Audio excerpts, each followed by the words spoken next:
South ఇండియాలోని అతి తక్కువ ధరలకి రత్నాలను అందించే ఏకైక సంస్థ 6JVR. వనక్కం మక్కలే, వెల్కమ్ టు సుమన్ టీవీ. ప్రస్తుతం నేను ఎక్కడున్నానో తెలుసా? మన ఇండియాలోనే వెరీ స్పెషల్ ప్లేస్ పాండిచ్చేరిలో, పుదుచ్చేరిలోని పాండి మెరీనా ఎకో బీచ్ దగ్గర ప్రస్తుతం నేనున్నాను.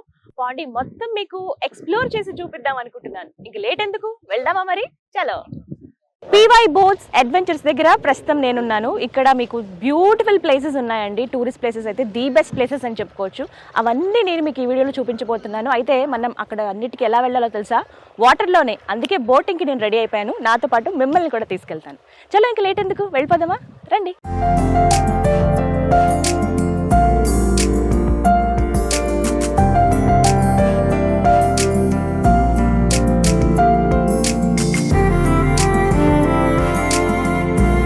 వావ్, నిజంగా ఎంత బ్యూటిఫుల్ ప్లేస్ తెలుసా? పుదుచ్చేరి చాలా బాగుంది. యాక్చువల్లీ నేను విన్నాను ఇలా చాలా బాగుంటుంది ప్లేస్, రావాలే కానీ ఎక్స్పీరియన్స్ చేయాల్సిందే, మాటల్లో చెప్పలేము అని అన్నారు. ఇక్కడికి వచ్చాక నాకు అర్థమైంది అంత బాగుంది. ఇక్కడ ఏంటంటే డే లైఫ్ అలాగే నైట్ లైఫ్ రెండు బాగుంటాయి. డే ఎంత బ్యూటిఫుల్గా కనిపిస్తుందో మనకి డే టైంలో పాండిచ్చేరి, నైట్ లైఫ్ కూడా అంతే బాగుంటుంది. సో ఇక్కడ చాలా చాలా స్పెషల్ ఏరియాస్ ఉన్నాయట. ఫస్ట్ నేను మీకు ఫిషింగ్ హార్బర్ దగ్గరికి తీసుకెళ్తున్నాను. మనం ఫస్ట్ చూసే ప్లేస్ అదే. ఆ తర్వాత ఇంకా కొన్ని ప్లేసెస్ ఉన్నాయన్నమాట. వచ్చేసాము, ఆల్మోస్ట్ దగ్గరలో ఉన్నాము. మనకి ఇక్కడ నుంచి ఒక 5-6 ప్లేసెస్ చూపిస్తారు. ఇవన్నీ కూడా వాటర్లోనే, బీచ్ అంటే సముద్రంలోనే మనం వెళ్లాల్సి ఉంటుంది. సో అందులో ఫస్ట్ మనం చూసేది ఫిషింగ్ హార్బర్. ఇక్కడే దాదాపుగా మొత్తం చేపలని మార్కెటే ఇక్కడ మనకు కనిపిస్తుంది. డైరెక్ట్గా వచ్చి కొనుక్కునే వాళ్ళు చాలా మంది ఉంటారు. మనకి వేరే వే కూడా ఉంది, నార్మల్ రోడ్ వే. అలా కాకుండా ఇలా చూడాలి అనుకునే వాళ్ళకి ఇలా మనం వెళ్తున్న ఈ వేలో, ఈ బోట్ ద్వారా కూడా చూడొచ్చు అనమాట.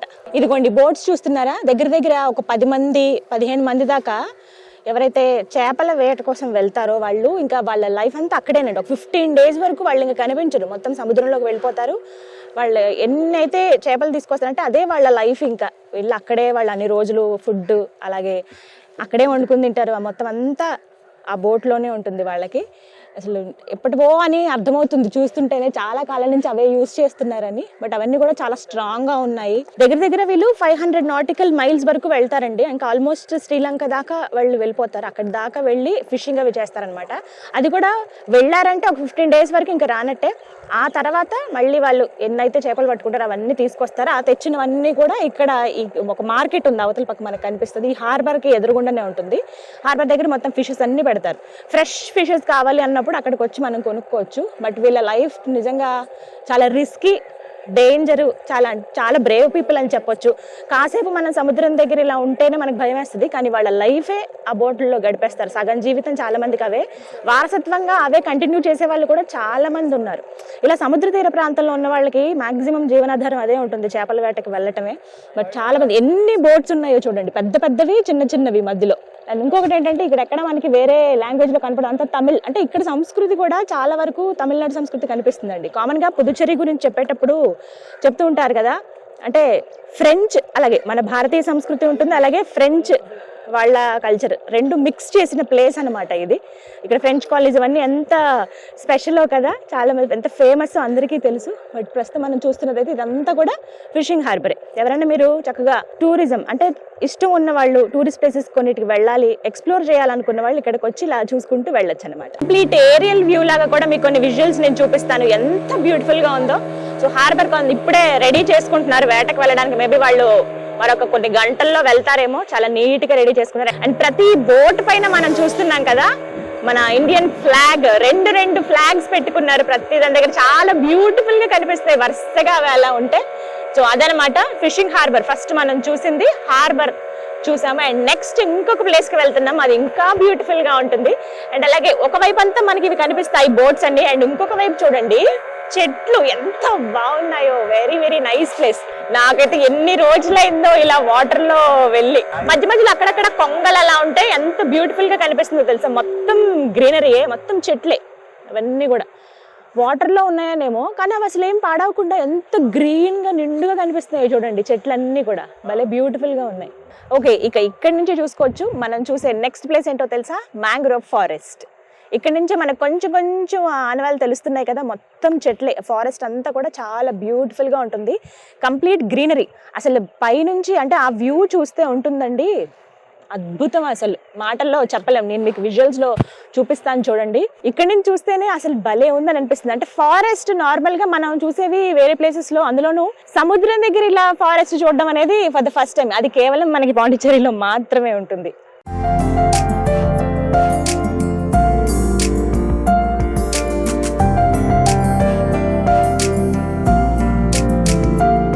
ఓకే, మ్యాంగ్రోవ్ ఫారెస్ట్ లోపలికి మనం ఎంటర్ అయిపోయాము. ఎంత బ్యూటిఫుల్ గా ఉందో కదా. నేనైతే హాలీవుడ్ సినిమాల్లో చూసాను, ఇలా చక్కగా వాళ్ళు ఇలా బోట్లో వెళ్తూ ఉంటారు, ఇటు ఇటు ఫారెస్ట్ కనిపిస్తుంది.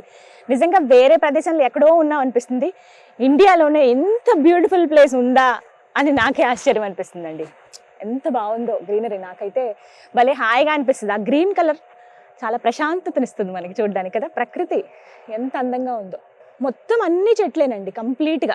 మళ్ళీ ఒకే రకం చెట్లు ఉన్నాయి చూసారా, మధ్య మధ్యలో వేరేవి కాదు, అన్ని ఒకటే రకం చెట్లు కనిపిస్తున్నాయి. సన్సెట్ అవుతూ ఉంది. అసలు అద్భుతమైన లొకేషన్ అండి, చాలా చాలా బాగుంది. ఇంకా కొంచెం సన్ డౌన్ అవుతున్న కొద్దీ ప్రకృతిలో అందం పెరిగిపోతూ ఉంటుంది. ఇంకా అంటే అసలు కరెక్ట్ టైం అనమాట మనం చూడాల్సింది. నేను పర్టికులర్గా అడిగాను. యాక్చువల్లీ ఇది మార్నింగ్ మనకి 9-10 నుంచి స్టార్ట్ అవుతుంది. బట్ 5 లోపు మనం ఇక్కడికి వచ్చేస్తే కనుక బోటింగ్ ప్లేస్ దగ్గరికి, ఎక్కడైతే మనం ఇప్పుడు మీకు PY బోట్స్ చూపించానో అక్కడికి వచ్చేస్తే పర్వాలేదు. బిఫోర్ 5 అనమాట. 5 దాటితే అలౌ చేయరు. సో 5 లోపు కనుక మనం ఇక్కడ ఉంటే ఎంత త్వరగా మనం బోటింగ్కి వచ్చేస్తే ఒక మంచి బోట్ మనకి ఇస్తారు. ఇంకా ఇదేంటంటే చాలా వరకు దగ్గర దగ్గర ఒక 10 to 12 మెంబర్స్ పడతారు. లేదు నాకు స్పెషల్గా కావాలి బోట్స్ అన్నా కూడా అలా రావచ్చు. ఫ్యామిలీస్తో వచ్చినప్పుడు, లేదా ఎక్స్ప్లోర్ చేద్దామని సింగిల్గా వచ్చిన వాళ్ళు కూడా ఉంటారు. అలాంటి వాళ్ళు ఈ మధ్య కాలంలో చూస్తున్నాం కదా, వాళ్ళు రావడానికి నిజంగా చాలా బాగుందండి.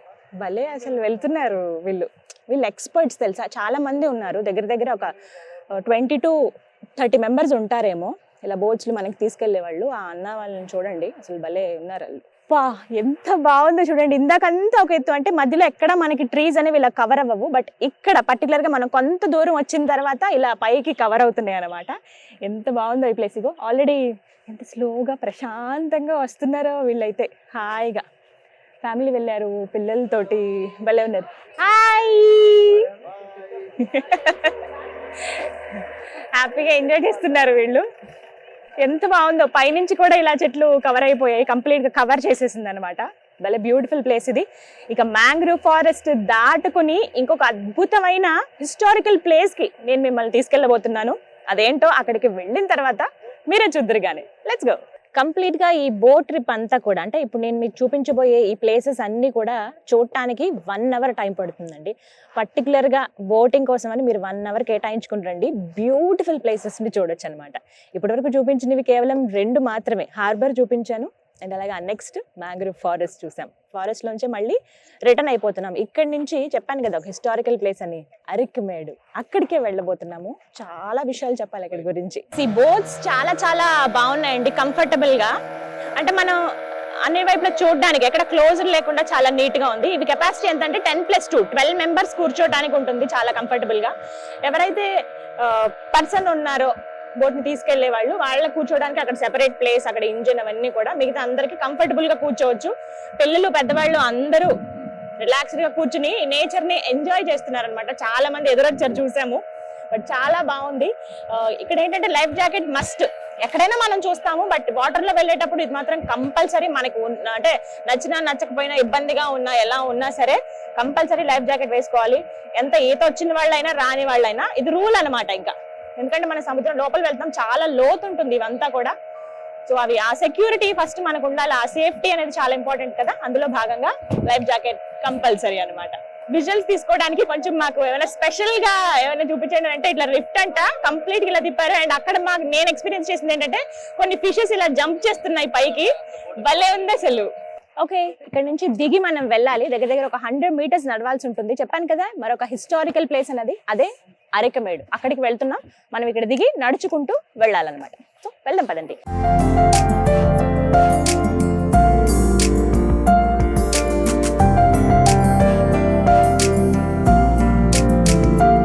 బోట్ దిగేసాము, కొంచెం దూరం నడవాల్సి ఉంటుంది. అరికమేడు మనం వెళ్తున్నాము. ఇక్కడి నుంచే ఇదంతా కూడా అడవే, మ్యాంగ్రోవ్ ఫారెస్ట్ కదా. మనమేమో ఇందాక వచ్చింది వాటర్లో వచ్చాము, ఇక్కడ నుంచి కంపల్సరీ నడుచుకుని లోపలికి వెళ్ళాలి. కొంచెం కొండలు గుట్టలు ఉంటాయి, జాగ్రత్తగా అటు ఇటు చూసుకుంటూ నడుచుకుని వెళ్ళిపోవడమే. భలే ఉంది తెలుసా, బ్యూటిఫుల్గా. సో ఇవన్నీ ఏంటంటే మనకి ఆ సన్లైట్ ఉన్నప్పుడే మనం చూడగలుగుతాం. సో అందుకనే నాకు అనిపించింది ఎందుకు 5 o'clockకి క్లోజ్ చేశారు ఇక్కడ బోటింగ్ అని అనుకున్నాను, కానీ ఇంత లోపలికి వచ్చాం మనం చాలా. సో ఇక్కడ నుంచి మళ్ళీ ఇంకా లోపలికి వెళ్తున్నాం కదా, అందుకని ఆ టైం కల్లా క్లోజ్ అనమాట. 5కి ఎవరు వస్తారో అక్కడ నుంచి ఒక 6-6:15 అలా అవుతుంది, మళ్ళీ రిటర్న్ వెళ్ళిపోవచ్చు. నిజంగా భలే అదృష్టం ఉండాలి ఇలాంటి హిస్టారికల్ ప్లేసెస్ చూడాలి అండ్ అలాగే మనకి ఇంట్రెస్ట్ కూడా ఉండాలి వాటి గురించి తెలుసుకోవాలి అని అంటే. ఓకే, హిస్టారికల్ ప్లేస్ అరికమేడు అని చెప్పాను కదా, ఇదిగో ఇదే. చూడ్డానికి పాడుపడిపోయినట్టుగా మొత్తం పడగొట్టేశారు అలా కనపడుతుంది. యాక్చువల్లీ ఇది ఏంటంటే 300 BCలో నిర్మించినటువంటి ఫ్రెంచ్ రాజు రాణికి సంబంధించినటువంటి ఒక కోట ఇది. అరికమేడు అని అంటేనే పురాతన కోట అని అర్థం అనమాట. సో చూస్తున్నారు కదా, ఈ కన్స్ట్రక్షన్ 300 BCలో నిర్మాణం జరిగిందనమాట. అప్పటి నిర్మాణం ఎలా ఉందో చూడండి. ఇటుకలు ఇప్పుడు మనకి కొంచెం పెద్ద సైజులో ఎలా ఉంటాయా, అప్పుడు ఇంత పలకల్లాగా సమాంతరంగా ఉండేవి, ఇలా కొంచెం పెద్ద పెద్దగా ఉండేవి. చూడండి భలే ఉన్నాయి ఇవి. ఒకటొకటి అంటే సేమ్ ఒకటే వేలో పెట్టరు, అటు ఇటు పెట్టారు. ఇదిగో ఇక్కడ తెలుస్తుంది మనకి నీట్గా ఇలా మొత్తం పేర్చి కట్టారనమాట. ఎంతో ఇష్టంగా ఫ్రెంచ్ రాజు రాణి కట్టుకున్నారంటండి ఇక్కడికి వచ్చి ఉండేందుకు. అంటే దాన్ని బట్టి అర్థం చేసుకోవచ్చు, వాస్కోడి గామా కంటే ముందే పోర్చుగీస్ వాళ్ళు ఈ ప్లేస్ని కనిపెట్టి ఇక్కడికి వచ్చి ఇక్కడ వాళ్ళ భవనాలు నిర్మించుకుని ఇక్కడ కొంత పరిపాలన చేసేవాళ్ళు, ఇక్కడ వాళ్ళ వ్యాపారాలు అవన్నీ కూడా జరిగేవంట. ఇదంతా కూడా సముద్ర తీర ప్రాంతం కదా, దీన్ని బేస్ చేసుకుని వాళ్ళ వ్యాపారాలు అవి చేసేవాళ్ళు. రాజులు రాణులు అంటే సామ్రాజ్యాలను ఏలేవాళ్ళు, వాళ్ళకి ఎంత జ్ఞానం ఉంటుందో కదా. సో వాళ్ళందరూ ఎంతో ఇష్టంగా ఇక్కడ ఈ ప్లేస్కి వచ్చేవాళ్ళు అంట. ఇక్కడ ఇంకా స్పెషాలిటీస్ కూడా ఉన్నాయి. ఒకసారి ఈ లోపలి మార్గాన్ని చూపిస్తాను చూడండి. ఇదంతా కోటే. అంటే ఇక్కడ చెప్పాలంటే కేవలం అవశేషాలు మాత్రమే మిగిలాయండి, మొత్తం పడగొట్టేశారు. ఇగో ఇక్కడ నుంచి ఇదొక రూమ్ లాగా, అండ్ ఇక్కడ నుంచి ఇంకొకటి. ఎంత పెద్దగా ఉందో, చాలా పెద్ద ప్లేస్ ఇది. చుట్టూ కూడా రావి చెట్లు, మర్రి చెట్లు, తాటి చెట్లు కొన్ని చూస్తూ ఉన్నాము. ఇవన్నీ ఇక్కడ ఉన్నాయి. అండ్ ఇంకొకటి ఏంటంటే ఇప్పుడు మనం చూడొచ్చు, అప్పటి కాలం వాటికి ఇప్పుడు వేస్తున్నారు, దీన్ని మళ్ళీ రెనోవేట్ చేస్తున్నారు. అండ్ ఇంకొకటి ఏంటంటే ఇక్కడ గవర్నమెంట్, పుదుచ్చేరి గవర్నమెంట్ ఒకటే ఆలోచించింది, ఇలాంటి మాన్యుమెంట్స్ అంటే ఇలాంటి హిస్టారికల్ ప్లేసెస్ ని ముందు తరాలకు కూడా తెలిసేలాగా ఉండాలి, ఇవి కనీసం ఈ మాత్రమేనని చెప్పి ఒక మ్యూజియం ని ప్రాంతంలో ఏర్పాటు చేయబోతున్నారట. దానికి తగ్గట్టుగానే ఇక్కడ కన్స్ట్రక్షన్స్ మళ్ళీ పునర్నిర్మాణాలు అవన్నీ చేపడుతూ ఉన్నారు. రాజుగారి కోట అంటే మరి ఆ మాత్రం ఉంటుంది కదా, ఎంత హైట్ ఉన్నాయో చూడండి వాల్స్ అవి.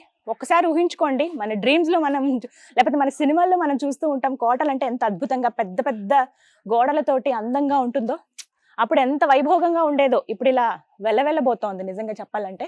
కానీ చాలా బాగుంది ఈ ప్లేస్ అయితే. చుట్టూ చెట్లే, అసలు సముద్రానికి దగ్గరలో ఎలా నిర్మించుకున్నారో. ఆర్కియాలజీ డిపార్ట్మెంట్ వాళ్ళు చాలా ప్రెస్టీజియస్ గా తీసుకున్నారు ఈ ప్లేస్ ని. ముందు తరాల వాళ్ళకి తెలియాలి హిస్టరీ ఏంటి అని అందులో భాగంగా ఇలాంటి వాటిని కాపాడుతున్నారనమాట. మళ్ళీ రెనోవేట్ చేస్తూ ఉన్నారు. దానికి ఇగోండి గుర్తులు, ఆయన ఇక్కడ పని చేపిస్తున్నారు దగ్గరుండి. సో మధ్య మధ్యలో టూరిస్టులు వస్తూ ఉంటారు, చూసి వెళ్తూ ఉంటారు. వాళ్ళకి నిజంగా మంచి రిలాక్సింగ్ ప్లేస్ అనమాట ఇది. అరికమేడు అంటే ఈ పురాతన కోట పక్కనే ఇంకొక అద్భుతమైన ప్లేస్ ఉందండి. అదేంటో తెలుసా? ఇగోండి ఇక్కడే. ఇదేంటి చెట్టు చూపిస్తున్నాను అనుకుంటున్నారా? చెట్టు కాదు, ఇది ఒక సొరంగ మార్గం అండి. ప్రస్తుతం ఇది క్లోజ్ చేశారు. బట్ ఆ రోజుల్లో అంటే ఇక్కడ ఎవరైతే పోర్చుగల్కి సంబంధించిన వాళ్ళు, రాజు ఎవరైతే ఉన్నారో ఈ కోటను నిర్మించుకున్న వాళ్ళు, సీక్రెట్ ప్లేస్ అనమాట. ఇక్కడి నుంచే అరుణాచలం దగ్గర ఒక ఊరుంది సెంజి అని, అక్కడి వరకు మార్గం ఉందంట. ఈ మార్గం గుండానే వాళ్ళు వెళ్ళేవాళ్ళు. అంటే సీక్రెట్ ప్లేసెస్ ఉంటాయి కదా, శత్రువుల నుంచి వాళ్ళని కాపాడుకునేందుకు ఒక ప్లేస్ నుంచి ఇంకొక ప్లేస్కి వెళ్ళటానికి కొన్ని మార్గాలు వెతుకుతారు. అందులో భాగంగా ఏర్పాటు చేసుకుంటే ఈ సొరంగ మార్గం అనమాట. మొత్తం అంతా కూడా కవర్ చేసేసారు కంప్లీట్ గా. ఇక్కడి నుంచి అంటే దగ్గర ఒక 100 kilometers ఉంటుంది. ఇక్కడి నుంచి అంటే మనం ఇప్పుడు ఉన్న పాండిచ్చేరి నుంచి అరుణాచలం 100 kilometers వస్తుంది.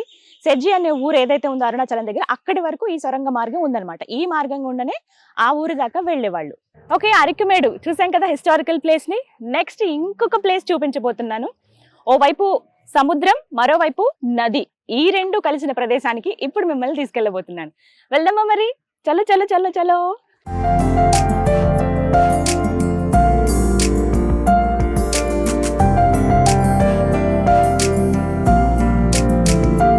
ఈ చెట్ల పైన తెల్లటి కొంగలు అలా ఉన్నాయి, ఫ్లవర్స్ లాగా అనిపిస్తున్నాయి తెలుసా, భలే బ్యూటిఫుల్ గా ఉన్నాయి. చూడండి ఒకసారి, మొత్తం ఆ గ్రీన్ గా మొత్తం చెట్లన్నీ ఉన్నాయి, మధ్య మధ్యలో కొంగలు అలా. ఇంకా ఇంటికి వెళ్ళిపోయే టైం కదా, సన్సెట్ అవుతుంది. బ్యూటిఫుల్ లొకేషన్ అండి. వాళ్ళ బోట్ ఎంత ఫాస్ట్ గా వెళ్తుందో కదా. ఫిషర్ మ్యాన్స్ వాళ్ళందరూ కూడా చేపల వేట కోసం వెళ్తూ ఉన్నారు. ఈ టైంకి వెళ్ళి అలా పెట్టేసి అలా ఉంచుతారు. నెక్స్ట్ డే వెళ్ళి చూసేటప్పటికి బోల్డ్ అని చేపలు పడతాయి. చూడండి ఎలా స్వింగ్ అవుతుందో. అబ్బా, సన్ చూడండి ఎంత బాగుందో. ఇక్కడ నుంచి ఆరెంజ్ కలర్ సన్సెట్ అవుతుంది, అలా వెళ్ళిపోతున్నాడు సూర్యుడు. చేపలు పడుతున్నారు ఇక్కడ చాలా మంది. ఆ బోట్స్ చిన్నవి పెద్ద బోట్స్ ఉన్నాయి మనకి, ఎక్కువ అలలు ఉన్నాయి, అందుకే మనకి ఇలా బోట్ అటు ఇటు ఊగుతుంది అనమాట.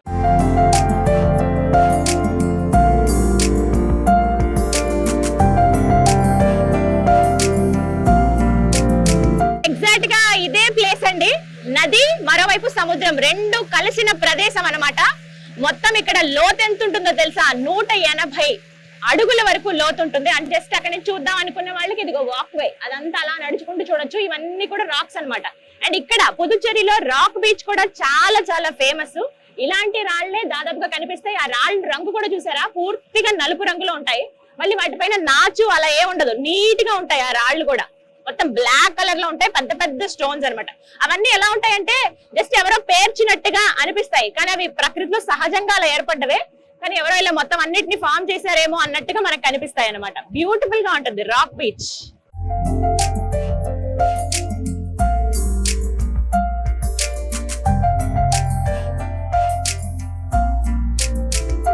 ఇక్కడ చూడొచ్చు ఎన్నో కుటుంబాలు చేపల వేటపైనే ఆధారపడి ఉన్నాయన్నమాట. ఇవన్నీ ఫిషింగ్ బోట్సే కంప్లీట్ గా. ఈ చిన్న పెద్ద ఇవన్నీ కూడా ఫిషింగ్ బోట్సే. ఇంకొన్ని ఇలా మనకి టూరిస్టులు ఎవరైతే వస్తారో వాళ్ళు వెళ్ళటానికి అన్నమాట. కొంతమంది ఏంటంటే ఆ వలలతోటి క్లీన్ చేస్తున్నారు. ఈ లోపల కొన్ని అంటే తాగిన ఈ bottles, cool drink bottles, biscuit covers, లేకపోతే ఈ చిప్స్ ప్యాకెట్ల కవర్లు ఇవన్నీ ఉంటాయి కదా, అవన్నీ కూడా ఇలా సముద్రంలో ఇలా నీళ్ళలో పడేస్తుంటారు చాలా మంది.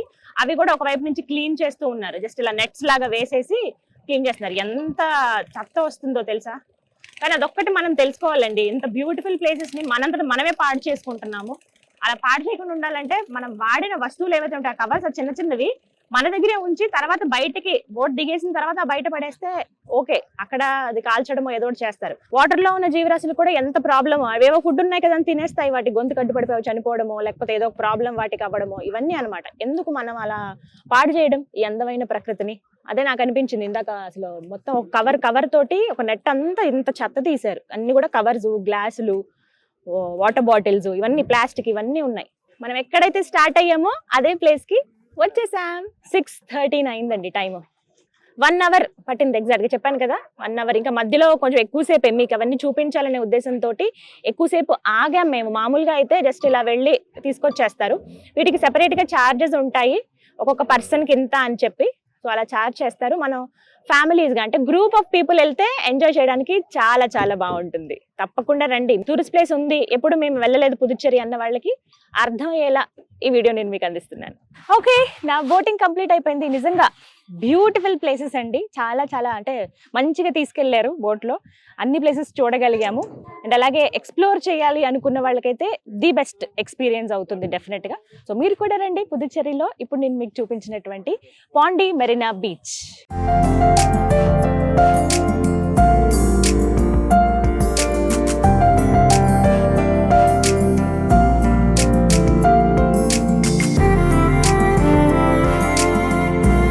సుమన్ టీవీలో మీ పర్సనల్ అండ్ బిజినెస్ ప్రమోషన్స్ కోసం కింది నెంబర్కి కాంటాక్ట్ చేయండి.